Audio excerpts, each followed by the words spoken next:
here. I'm mindful of the time and the fact that we were planning to end at around 1:30, so I'm going to do everything I can to try and move through this talk relatively quickly. So I apologize if I skip over some content that you're interested in, but I'll make sure there's some time for questions at the end. What I want to do is talk to you. We've heard a lot in the past 2 days about innovation, and I want to share some of my perspective on this from sort of the MIT administration perspective. And then I want to spend a little bit more time talking about innovation and how we view it as linked to production. And this is an area that has been an area of focus for MIT for a while. And then I want to share with you some thoughts on where we see ourselves headed in the future with respect to some important areas in education and institute-wide initiatives. I thought Gene Fitzgerald yesterday gave us a nice framing of innovation, and I don't know that I exactly paraphrased what he said, but the notion that innovation is really about converting ideas to impact in the real world. And this idea generation is something that at MIT we feel as though we have been doing quite well in, and we see opportunities to do even more. We have a very vibrant patenting and licensing activity with lots of invention disclosures, lots of licensing revenues, and a number of patents and licenses granted even within fiscal year 2012. On average, MIT spins out about 20 companies a year. And when we look at the impact in an entrepreneurial sense of MIT in terms of companies creating jobs and sales, it's really quite profound. And I think it's important to recognize that we think this conversion of ideas to impact as occurring through many channels. And so, for example, the conversion of ideas to impact can be through engagement with existing industries or through creation of new enterprises, which may be for-profit or not-for-profit. We have a well-established process for engaging established industries in transitioning technology. The flagship of that is our corporate relations office and the industrial liaison program in particular, which has a relatively modest investment and corresponding relatively low relationship commitment. And then we have a mechanism by which we move up a chain, which culminates ultimately in partnership relationships which we form with a number of large enterprises, which have been extraordinarily successful both for us and we think for the partner companies. And this is something that we continue to refine.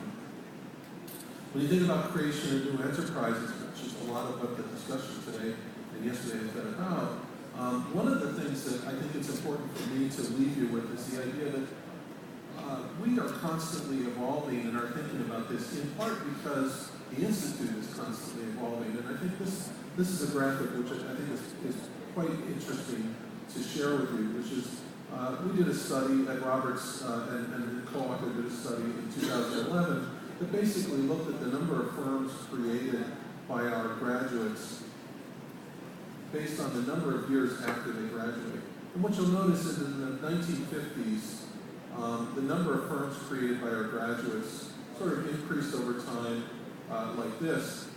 If you go on to the 1980s, 1990s, and of course we don't have the data for the 2000s, but what you'll notice is a steep uptick. And so what's happening is our graduates are creating more firms and creating them faster. And it's this speed up that we're experiencing that I think is driving a lot of our interest in getting better and more effective at this transition. And one of the things that's I like about being at MIT is that if you have a good idea, you're encouraged to experiment and test that idea. And MIT's entrepreneurial ecosystem, if you will, is really the result of a constant refinement of a set of experiments that grew up through a lot of different organizations. And this is just a current snapshot of those activities. We have activities that are very much student-driven and student-focused, principally around some of the business competitions, entrepreneurship competitions. We have a set of academic enterprises, the Sloan, the Trust Center, the Gordon Engineering Leadership Program, and the Ideas Challenge. We have professional offices in the form of the Industrial Liaison Program and the Technology Licensing Office to assist in commercialization. We have these cross-cutting entities like the Deshpande Center and the IT, which you heard very effectively represented by Charlie Cooney yesterday. Another way to look at this is if you take all of those organizations and you lay them on the stages of business creation. A colleague of mine in the Trust Center produced this for me. And what you see is all of these activities, TLO, Gasponde, Venture Mentoring Service, which you may have heard of, and the Trust Center, they all sort of sit in this space from inspiration and invention to the development of a business plan. And then there's this sort of period where real companies get formed. And one of the things that we're finding at MIT is a lot of experimentation is occurring here. And we're thinking about how do we do more in this transition from the development of a business plan, the actual creation of a company. And there's just a bunch of experiments that I can share with you that are occurring at MIT in this space. But one example I can share with you is an experiment that was launched in 2012. We call it the Founder Skill Accelerator. It's a partnership between the Sloan School of Management and the School of Engineering at MIT. And in effect, what this is it's a summer program for student entrepreneurs where the students are encouraged to submit applications. This program was announced at MIT about, I think, less than 2 weeks before the deadline for applications. And in spite of that very short time frame of announcement, the program received 129 proposals and all 5 schools were represented. There were 3 down-selected, and ultimately 10 teams were selected to move into this program. And what happened is those 10 teams were offered $20,000 in funding, but that funding spread out over the summer was tied to specific milestones. So for example, the team would say, well, in 10 days, we're going to develop this deliverable. Fine, 10 days later, you get that tranche of funding. So the idea was really to kind of link that milestones to funding, and then the program also provided these teams with space and mentorship. And the goal, as represented by Bill Olet, who drives this program in the Trust Center, is really to help these teams reach escape velocity so that they can leave MIT, go out and secure the resources to pursue their ideas, so the business creation process. So I could share with you many, many examples of experiments like this, but just wanted to give you the sense that while we're quite proud of what we've done in this space, both in engaging large companies, but also engaging small companies, our world is changing very rapidly, and we see the need to adapt very rapidly as well. Now let me shift gears and speak for a moment about innovation and production. And what I want to talk to you about today is a sense that we have at MIT, and it's not a unique sense, other people share this view, is that in order to have a vibrant innovation ecosystem and innovation economy, one needs to have a certain amount of production in the region. And that was a question we asked ourselves several years ago, and we set about to try and answer that question. And I just want to share with you our thinking about the importance of a production environment in order to support an innovation ecosystem. Now, at a federal level, the U.S. government is worried about production as well, and this is a report issued in June of 2011 by the President's Council of Advisors on Science and Technology. And in this report, they offered up that we should strive to revitalize manufacturing for 3 reasons. One, the sense that manufacturing produces high-paid, good-quality jobs. Second, that manufacturing is important for innovation. And lastly, that manufacturing, a domestic manufacturing base, is important for security. And that may be not just defense, but energy security, security in food and water. So while we agree in general with those 3 points, at MIT we feel as though the linkage to innovation is the one where we have a particular view and where we thought it would be useful for us to weigh in on. So if you think about innovation in manufacturing, local manufacturing, design, engineering, scale, and production processes feed back on the innovation process to generate next generation products and new ideas. And it's been well established that manufacturing clusters can create an industrial commons that facilitates further knowledge. And this term industrial commons is coined by Pisano and Shi in a HBR report in July 2009, and then recently released a book by that same group. And the industrial commons is really the people, the knowledge, the infrastructure, the suppliers, and the investment. Now, when we talk about this importance of linkage of manufacturing and innovation and the importance of the industrial commons, oftentimes those that don't believe this immediately ask the question, what about Apple? Apple is a company which appears to be extraordinarily successful in developing highly innovative products. And they make none of those products. Certainly none of those products on our shores, and none of those products in their own factories. And how is it that Apple is able to do that?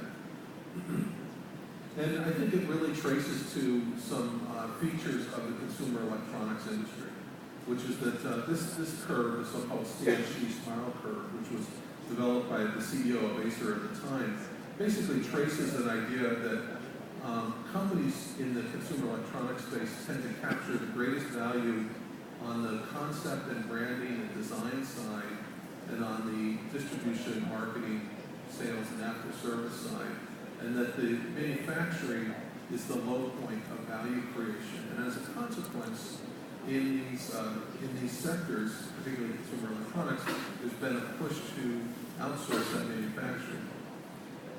And what we find is that when the manufacturing process can be standardized, that manufacturing can be conducted remotely. And electronics assembly is a good example where we saw in the 70s and 80s printed circuit manufacturers going to offshore locations primarily driven by labor costs. And then more recently, say in the past 20 years, we saw semiconductor manufacturing move to other parts of the world. And that was really driven principally by regions of the world that were willing to subsidize the cost of capital associated with the creation of semiconductor manufacturing. But in both of those processes of producing these products, the process itself has been standardized and a robust digital interface has been developed to take designs and hand them off to the manufacturers. And that's allowed that segmentation. But when that happens, the consumer electronics industry, say in the United States, which no longer has captive electronics assembly, or maybe not captive, but local semiconductor manufacturing, we begin to see the hollowing out of the industrial commons. And as I'll talk later, one of the consequences of this is that it constrains our ability to innovate in new products that would be derivative of those manufacturing processes. So semiconductor manufacturing used to make CMOS devices, but we certainly see over time the exploitation of that manufacturing process to make disruptive new products, be they projection displays, photonic devices, or other sorts of things. It's difficult for a region to compete in the innovation products with that technology if they don't understand how that process works, and secondly, they don't have local access to it. Let me skip that slide. I think one of the examples I like to give of what I consider to be a sort of champion manufacturer that embodies the importance of linkage of manufacturing to production is Gillette. And so a bit of a history lesson, but it's one I like to give because of a historical connection at MIT, which is that Gillette Corporation was formed by a gentleman named King Gillette. He filed the original patent for the disposable razor in 1901. Here's the patent, actually. It's quite a remarkable patent, and if you like reading such things, I encourage you to go look at it. He actually conceived of a lot of interesting things in that patent. However, one of the things he didn't conceive of was how he was going to make very sharp, thin plates of steel in very high volume at very low cost. And happily, one of the things he did was he hired an MIT graduate from our mechanical engineering department named William Nickerson, who joined Gillette in the formation of the Gillette Corporation. And it was William Nickerson who developed the manufacturing process to produce the disposable razor blade. And so with that invention, production of disposable razors began in South Boston in 1904. Gillette experienced the classic hockey stick growth characteristic when soldiers returned from World War I after having been issued disposable razors by the U.S. Army. So the introduction of the disposable razors to soldiers in the field, they came back to the United States and started buying disposable razors. That was 1904. What's interesting to note is even today, At that same location, which by the way is a 31-acre waterfront parcel in downtown Boston, 2 blocks from the most expensive hotels and the most elaborate financial institutions in the U.S., is located a disposable razor manufacturing plant. Sort of defies logic to think that a plant would be located right in downtown Boston. And you might ask, well, why is that the case? Well, it's the case because what happens at that location is workers who work in the financial sector, some number of them stop by Gillette every morning for a shave. And what Gillette does is they try new razors, they try new shaving cream, they try all their new products, and they gather the customer experience there. In the same location are the product designers of the next generation of disposable razors. The engineers and product designers who are thinking about the 5-blade, the 7-blade, the 10-blade razor. And also located with them are the production engineers who are going to decide how to convert those concepts into a disposable razor blade product, which can be made in extraordinarily high volume, where pennies per disposable cartridge make the difference between a highly profitable company and a company not so profitable. And this has been going on since 1904. Now, and this is referred to as the South Boston Manufacturing Center of Gillette. As you may know, in 2005, Gillette was acquired by Procter & Gamble. At the time of the acquisition, a press release was issued by Procter & Gamble indicating that they intended to undertake an assessment of the South Boston Manufacturing Center. Now, for anyone who can decipher that, you would assume what that meant was that they were trying to figure out how to monetize 31 acres of waterfront property in downtown Boston and move the manufacturing facility to someplace else, maybe in Western Massachusetts. Interestingly enough, about 16 months after the initiation of that assessment, they issued a press release in January 2007, which basically announced an investment in that facility. And it's interesting to note the press release, which basically says, by combining the key blade and razor functions in one location, we will further strengthen our focus on world-class shaving product innovation and manufacturing technology.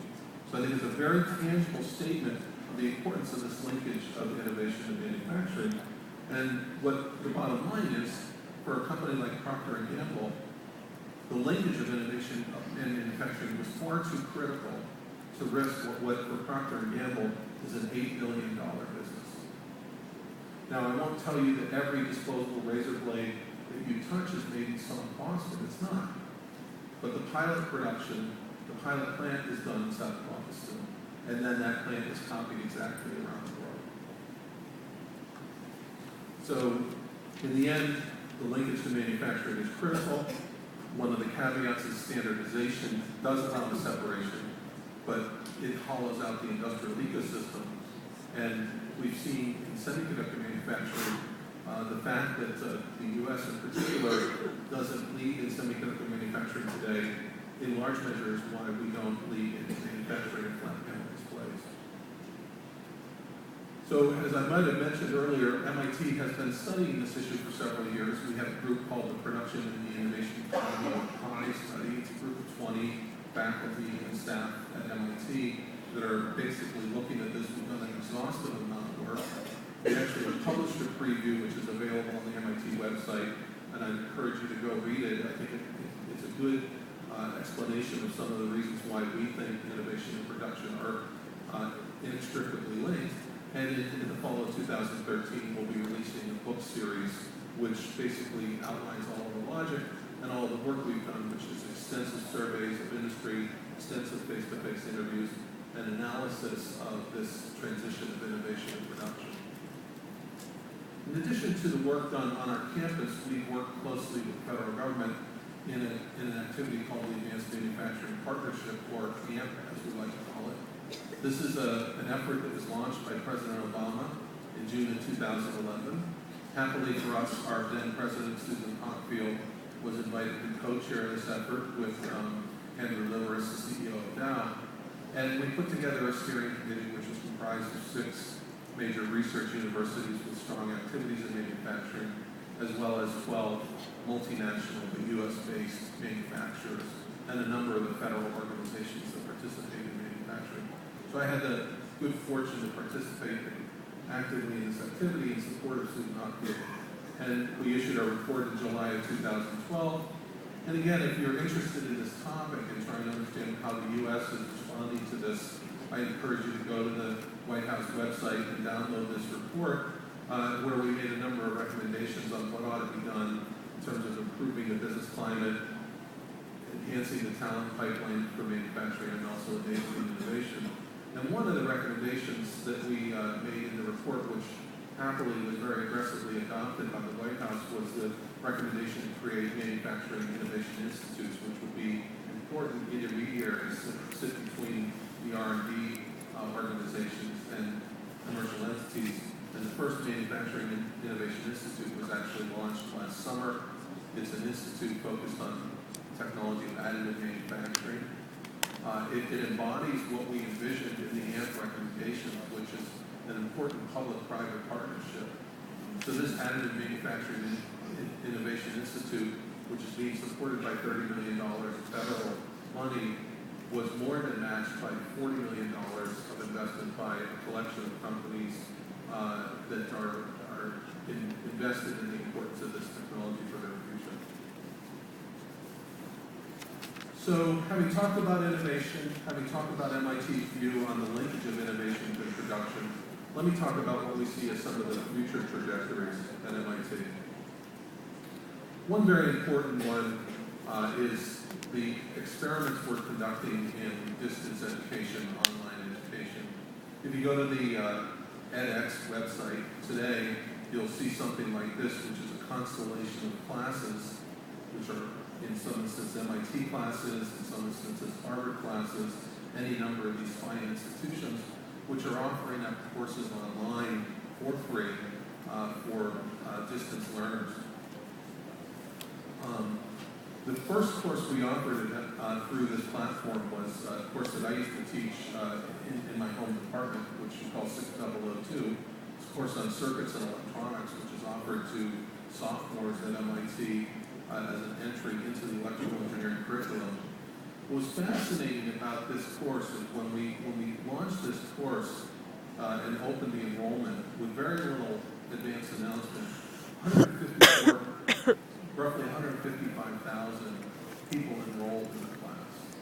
They registered to take the class. I was actually one of them. Even though I taught the class 10 years ago, I registered to take it so that I could observe over the course of the semester. Now, one of the things that happened is, as you might expect, many of these people weren't really intending to take the class. They were either like me, wanting to observe it, or they just wanted to get a sense of it. And so we did experience a funnel, which is as the classes, as we went forward, the number of people in the class started to drop away.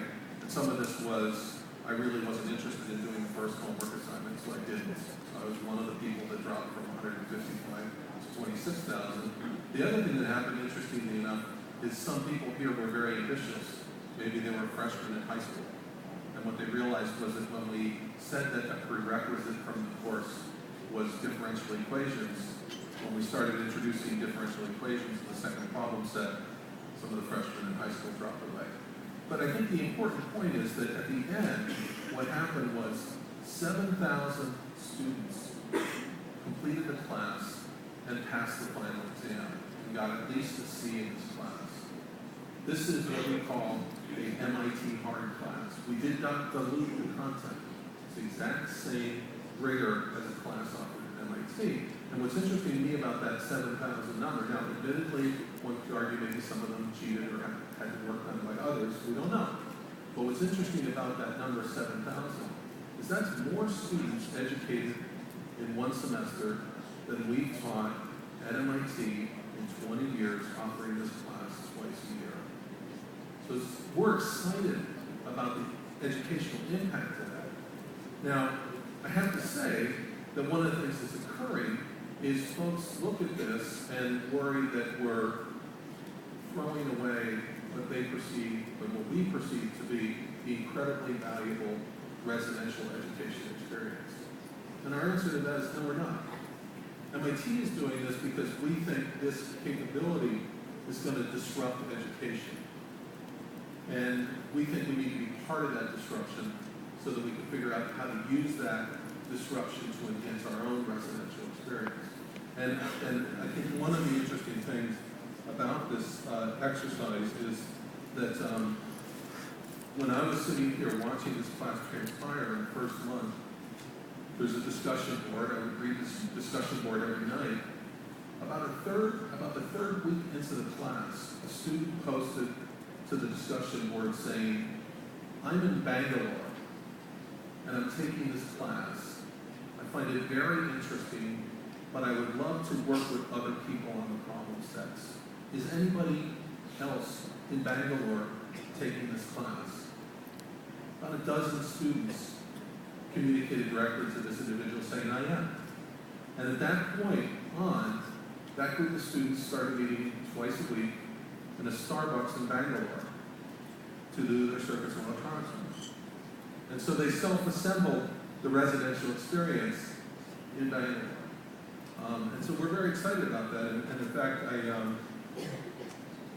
one of the things we like to show, and I guess the other point I want to raise is that this course was offered with the same resources that we use to teach 150 students at MIT. Same number of faculty, same number of teaching assistants. And how was that possible?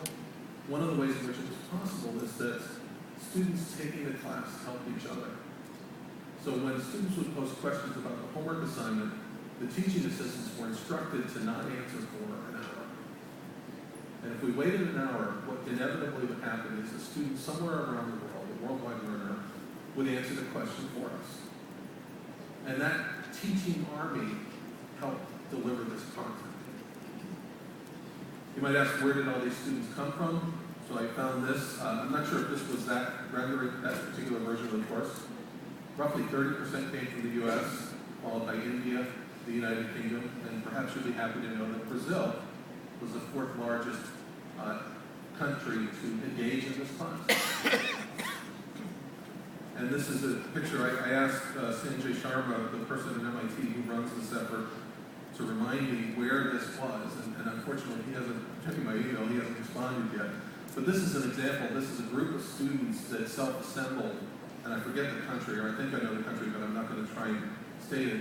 But this is a group that self-assembled, did the course together, and they're all very proud in holding up their certificates of completion for this class, an MIT art class. So that's what we see as exciting and something we're really invested in the future of in terms of education.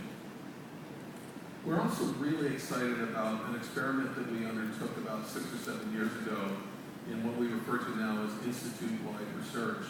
And this was the MIT Energy Initiative. It's been an extraordinarily successful activity for us as an umbrella organization, bringing together the 5 schools, 300 faculty, driven by a major societal need. It's attracted significant industrial funding as well as federal and philanthropic support. And this kind of activity of identifying a major societal need and then breaking down all the barriers of the Institute and bringing people together to focus on this from a technology perspective, from a policy perspective has been very important. And our new president, Raphael Wright, has recognized that and has indicated that MIT, we would like to pursue future initiatives, and we certainly think this whole space of innovation and production is an important area.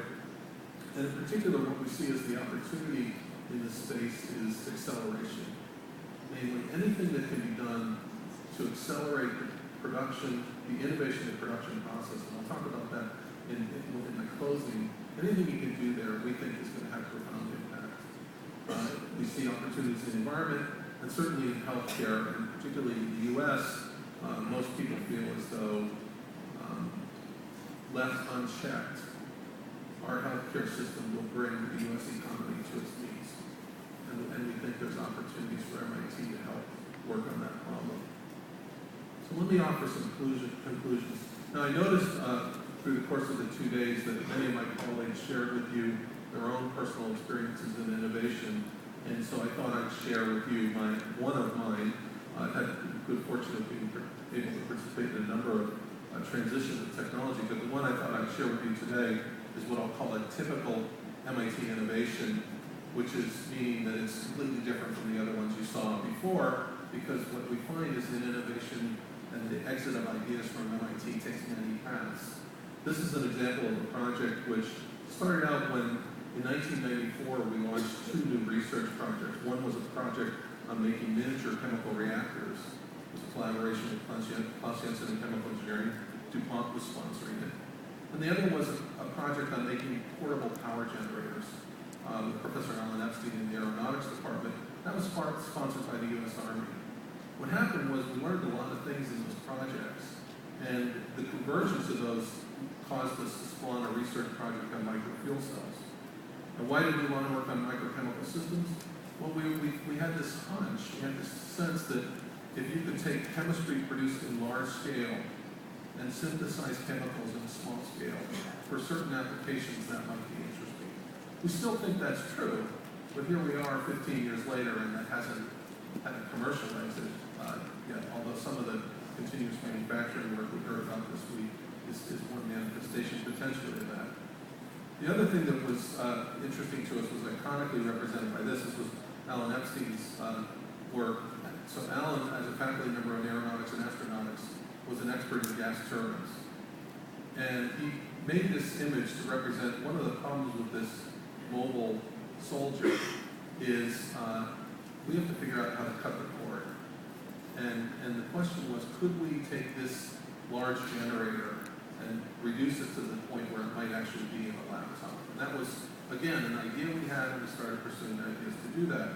And when those two came together, the miniature chemical reactor activity and the portable generator activity, one of the things we realized was some work where we invented a way to basically burn chemical fuel in a millimeter-sized reactor. So this is a reactor that's the size of a postage stamp that you can hold in your hand while butane is burning at 900 degrees C or 600 degrees C or something like that. So we invented the process for doing that thermally efficient fuel processing. You'll notice if your eyesight is good that this was published in October of 2003. The work actually concluded around 2001, 2002, and the paper was submitted, and that's when it was released. The student that was working on it, Sam Shevitz, immediately decided to form a company. And I'm happy to say that today, that company is now selling a product, or trying to sell a product.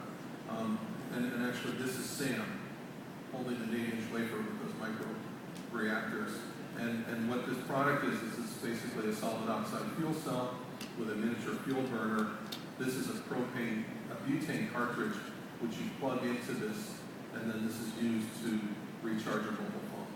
That has about a factor of 20 greater energy density than the best battery you can buy. So by plugging in one of those $9 butane cartridges, you get about 3 weeks of recharging of your smartphone. The important message here was that basically we started this work in 1995. If the yield is good, this company will be selling product this summer. And the company took 10 years to get to this point.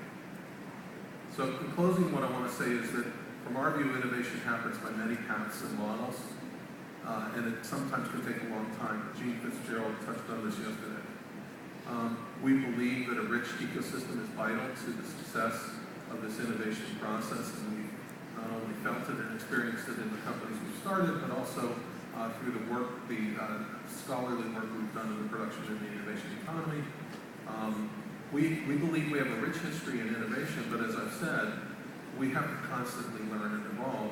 And lastly, let me just say that this has been an extraordinarily delightful 2 days for me and for many of my colleagues that I've spoken with.